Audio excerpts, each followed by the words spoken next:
I've never ridden a kangaroo before, never done that. I get asked that a lot. Like anything in racing, things do happen pretty quickly. So believe it or not, we actually have the same cars in Australia. And a couple of minor rule changes, but essentially to the outside, it's the same car, right? And did pretty well over there. It was always, so like racing in America is always viewed as being at a higher level than in Australia. So it was kind of always my dream to be able to go to America and race. Never thought I'd be over here making a career out of it, but I guess got a couple of opportunities to come over and test the water in, 2009, a couple of weeks worth of racing.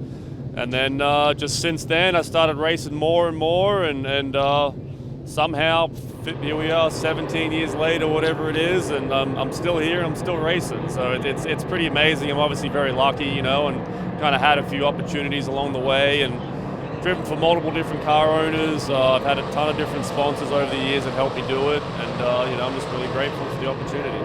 Yeah, they're animals, we're one of the very few racing classes that actually uses a true big block engine. A lot of them are small blocks. They get pretty big, those small blocks, but we actually have a big block engine making 900 horsepower.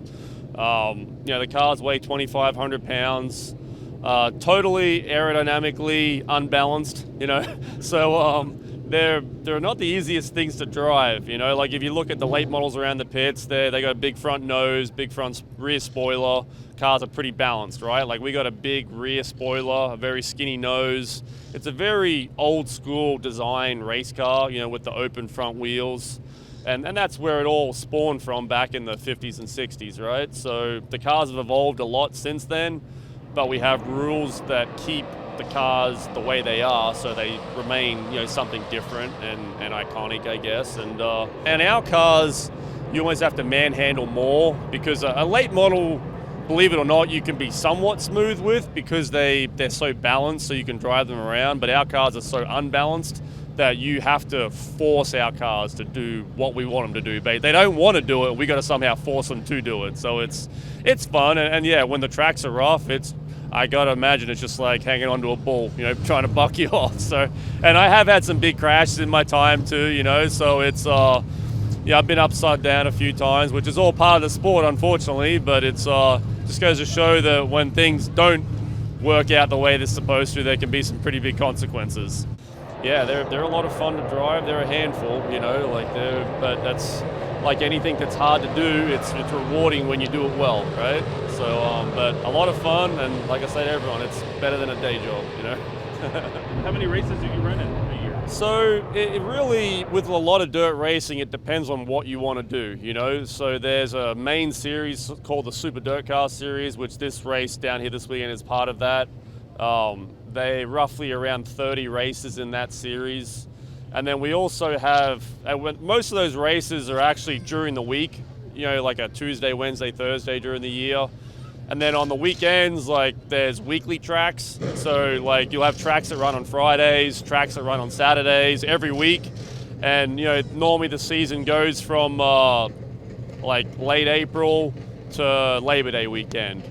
Normally around 15, 16 races. So if you do a Friday and Saturday night track, you're looking at about 30 races there.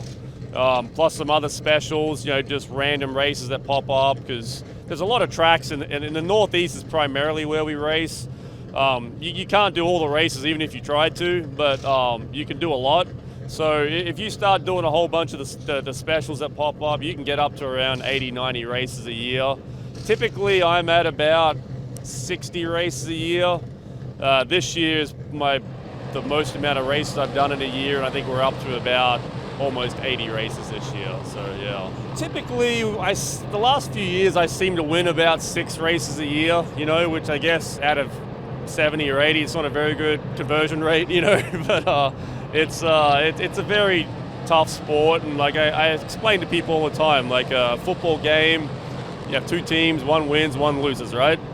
In racing, you have 40 teams that show up, and there's still only one person that wins. So it's very, very difficult, and that's why it is rewarding when you do win. And as they say in racing, there's a lot more downs than there are ups, you know, and you'll wonder why you do it. You're like, I want to quit, screw this, I could be doing something else, you know. But it's definitely, the racing thing becomes a part of you. And, you know, all the people that are here in this pit area, they're very passionate about it. And obviously you want to win as many races as you can, and that's always the aim when you come to the racetrack. But you have to be realistic enough to know that, you know, the odds are stacked against you for that to happen. But like I said, when you do win, it makes it all the more rewarding. And, you know, over the years, I've had a few different track championships and stuff like that. So it's good to put a body of work together to win something like that. And, you know, when it comes off, it's great. And when it doesn't, you go back home, you work harder, and you try to get better.